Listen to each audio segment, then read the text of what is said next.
Welcome to the Angdon Flaneurs. Today we're going to be walking along Fenchurch Street on another one of our famous streets of London walks. It's about 6:30 on a cool Thursday night. Lots of people rushing to get home. We're very close to Fenchurch Street station, not too far away from Liverpool Street either. Lots of people getting tubes, and also people having a drink on a Thursday night. Only one more day to go before the end of the working week. We'll pick up on some of that modern day stuff, but of course we're talking about a very historied and storied street, and we'll touch upon that in our journey. We're just having a look at 20 Fenchurch Street.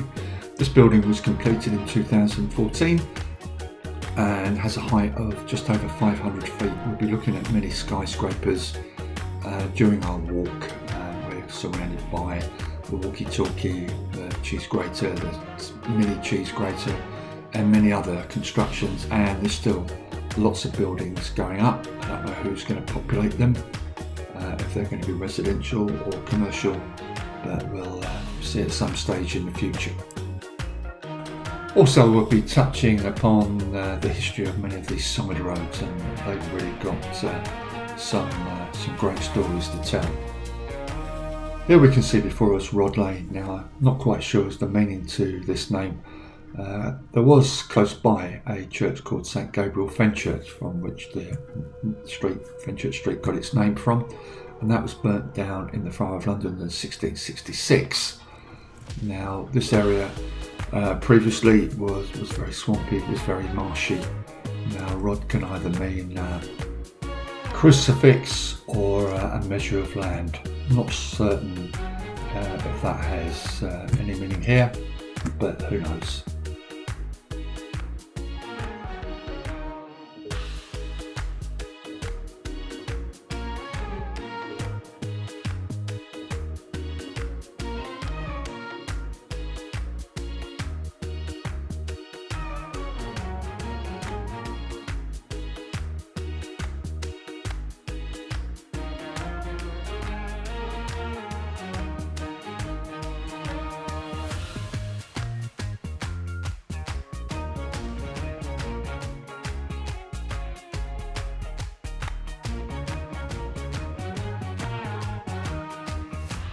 We can see before us the Leather J discount shoes and store, basically a clothing shop, now no longer, I believe a victim of COVID.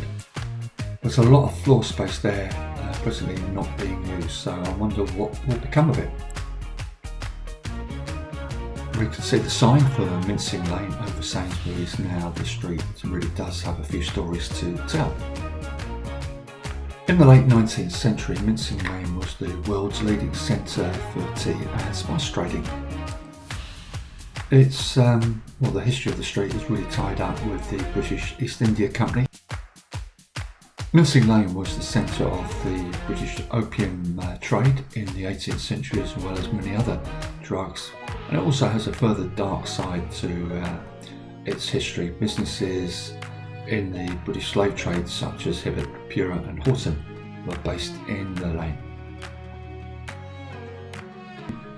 Finally, on our brief detour of Mincing Lane, the lane is mentioned in Charles Dickens' Our Mutual Friend.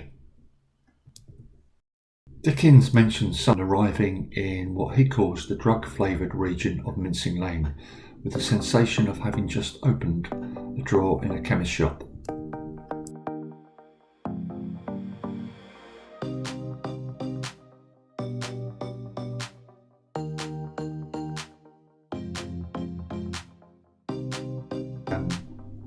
Famous Dunster Court, which was the home of the Worshipful Company of Cloth Workers, incorporated by a royal charter in 1528. Former members of this guild include King James I and Samuel Pepys. We'll soon be back onto Fenchurch Street, and again we can see before us the former glorious site of Leonard J. I believe Leonard J still has shops in other parts of London and the city, such as Bond Street Oxford Street and Piccadilly.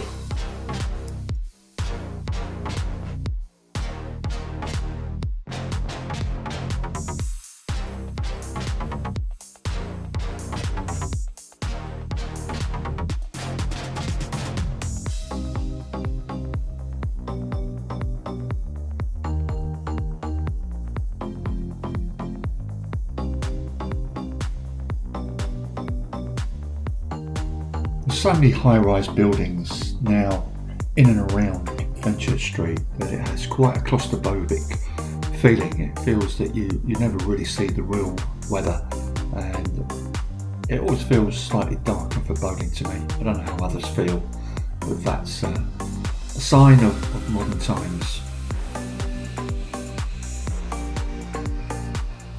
And my place of work, my office, is just up there to the right.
You can see the sign for the rooftop garden at 120 Fenchurch Street. I've been up half a dozen times myself. It's well worth a visit. The gardens itself are excellent and the views are very good as well. There's also a restaurant there. You may be able to afford it if you can get a cheap rent loan. These rooftop bars and restaurants and gardens are really becoming popular in and around the City of London, especially in the East End around Shoreditch and Hoxton. And in conclusion, I think they're a great addition to London, though they can be expensive.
We can see before us the wonderful Fenchurch Street station.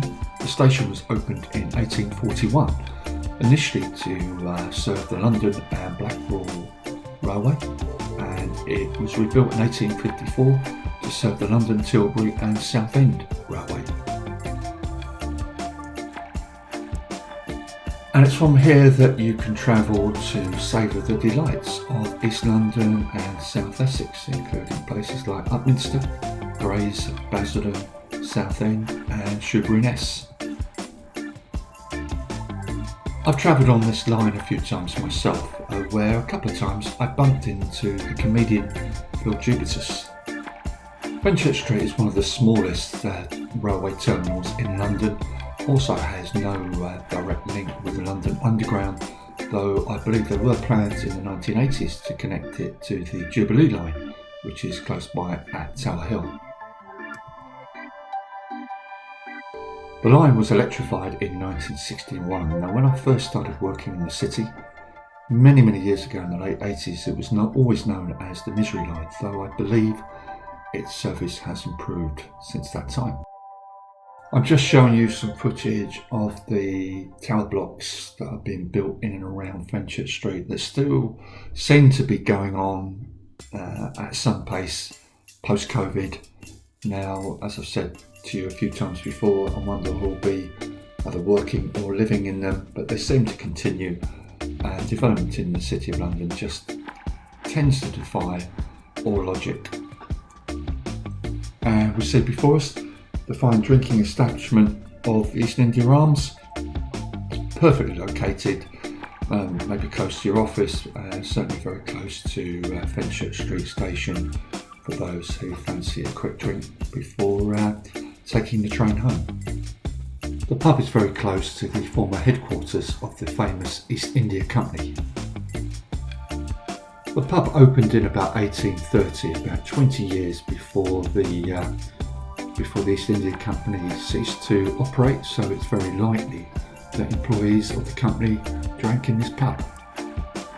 There's just so much history to the East India Company that we could do a separate vlog, but just to give you a brief summary, the company was formed in 1600 and was formed initially to trade in the Indian Ocean region, and eventually became the largest corporation in the world, competing with the Dutch East India Company. Initially, the company dealt in basic commodities such as cotton, silk, sugar, salt, spices, tea and opium, and also its operations went hand in hand with the beginning of the British Empire in India. That's my very poor summary of the workings of the East India Company. As I said, it might be worth a video all on its own to go through what is an incredible history of the company. We think of these immense multinationals today, just off the top of my head, companies like Apple, companies like Microsoft. But I guess East India Company in its time was like these top 100 companies just in that one entity. It really was that powerful and influential. What we see before us is a real modern masterpiece, magnificent building. It's the home of the Lloyds Registry Group Limited. This is a technical and professional service organisation and the Maritime Classification Society, wholly owned by the Lloyds Register Foundation. It's not to be confused with Lloyds of London, which is very close by near Fenchurch Avenue, or Lloyds List. The aim of the company, in its words, is to enhance the safety of life, property and the environment by helping its clients to improve the safety and performance of complex projects, supply chains and critical infrastructure. The organisation was named after a 17th century coffee house in London that was frequented by merchants, marine underwriters and men associated with shipping. The coffee house owner, Edward Lloyd, helped them to exchange information by circulating a printed sheet of all the news he had heard. The Society printed the first register of ships in 1764, give both underwriters and merchants an idea of the condition of the vessels they insured and chartered. The modern masterpiece that we've just seen was designed by Richard Rogers and was completed in 1999 and was shortlisted for the River Sterling Prize in 2002.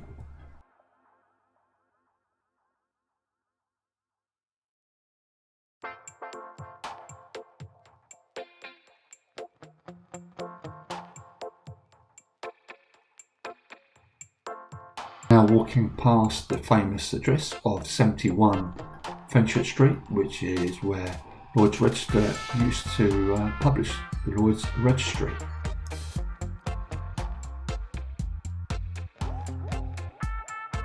What I love about this place, it has a real connection and story in the history of commercial London. We may think of recent commercial London as post-Big Bang, the big international banks coming in, asset managers, pension funds, wheeling and dealing. But this is a company that goes back over 300 years and is so storied, there's so much history to it, and has a real connection to commercial London. Again, like when I was talking about the East India Company, you can't even do it justice by talking about the company in a couple of sound bites. It really needs, again, another vlog just to go through the fantastic history behind this organisation.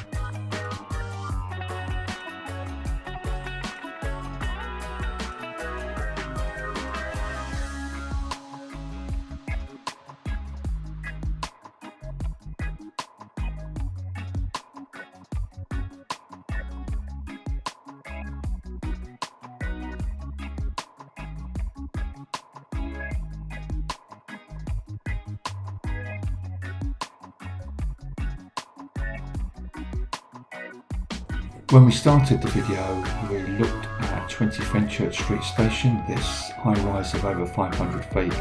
What I forgot to mention, that this building is also known as the Walkie Talkie and has, I believe, a garden and bar, I think about 3/4 of the way up, or about the 32nd floor. I did go there a few years ago, but I can't really remember too much about the details of it. And what we see on the left hand side over the road in front of us is a masterpiece that I simply didn't do justice to in my video, so I've included some photographs of the Aldgate Pump, which I should have recorded and I didn't, but you can see it briefly from a distance in the video, and I'll go through a little of its history. The water pump is located at the junction where Aldgate meets Fenchurch Street and Leadenhall Street, and it's notable for its long and sometimes dark history, as well as its cultural significance as a symbolic starting point of the true East End of London.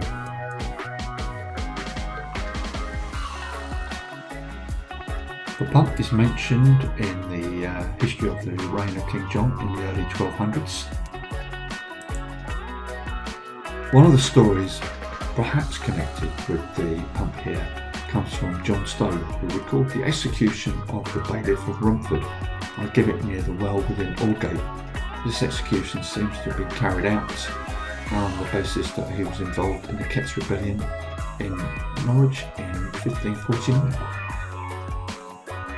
One of its grisliest stories comes about from apparently its reputation for the quality of water, that it was praised for being bright, sparkling and cool and of an agreeable taste, though later these qualities will be found to be derived from decaying organic matter on adjoining graveyards and the leaching of calcium from the bones of the dead in many of the new cemeteries around the area.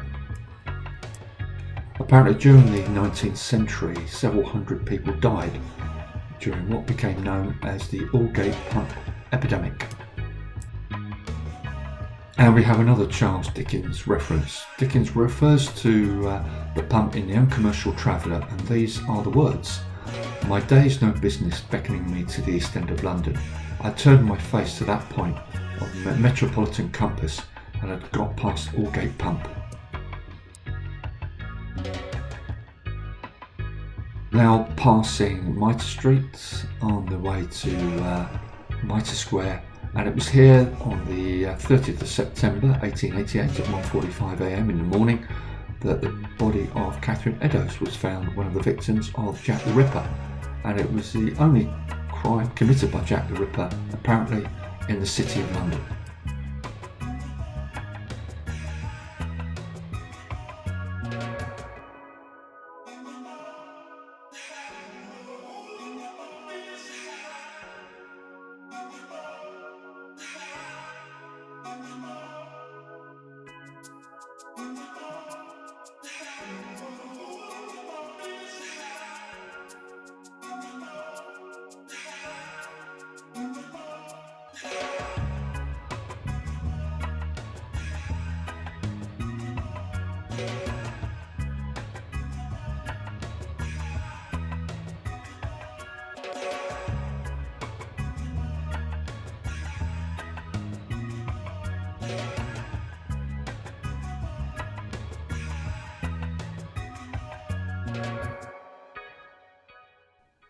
We're now walking slightly away from Fenchurch Street, but I thought it was a worthwhile thing to do because I want to end up at the magnificent church of St Botolph's, Aldgate.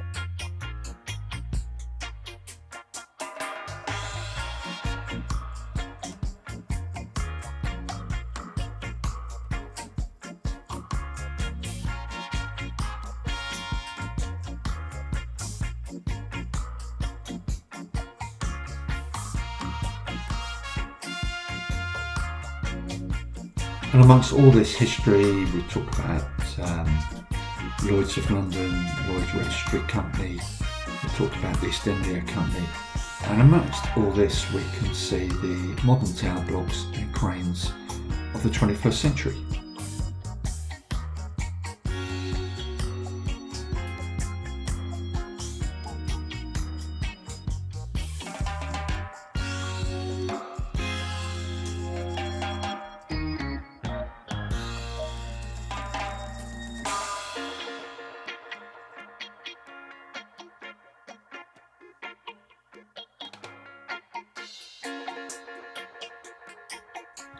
The church is one of 4 in medieval London dedicated to St Botolph, a 7th century East Anglian saint.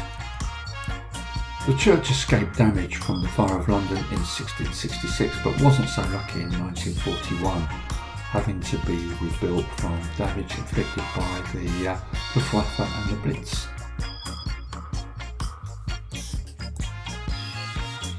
St Botolph's was often known as the Church of Prostitutes in the late Victorian period. The church itself is situated on an island surrounded by roadways and was usual in those times to be suspicious of women standing on street corners. They were easy targets for the police, and to escape arrest, the prostitutes would parade around the island, now occupied the church and the tube station at Aldgate.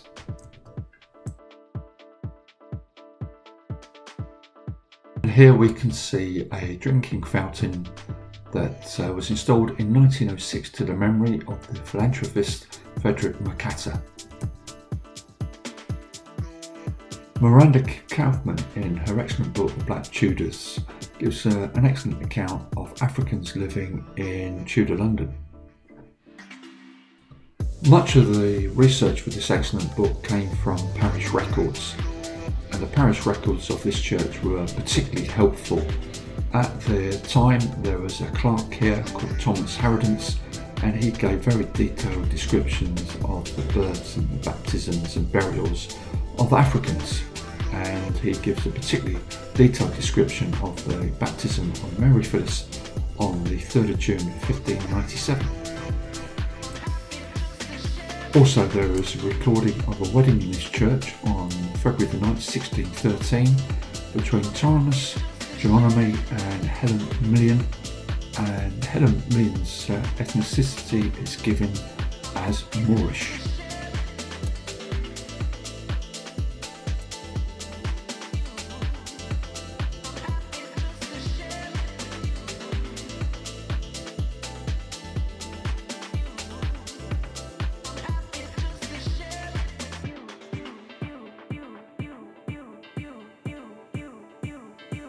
I hope you've enjoyed our walk along Fenchurch Street. We've made some slight detours down some of the side streets that are particularly interesting, and we've done a further extension at the end into Aldgate.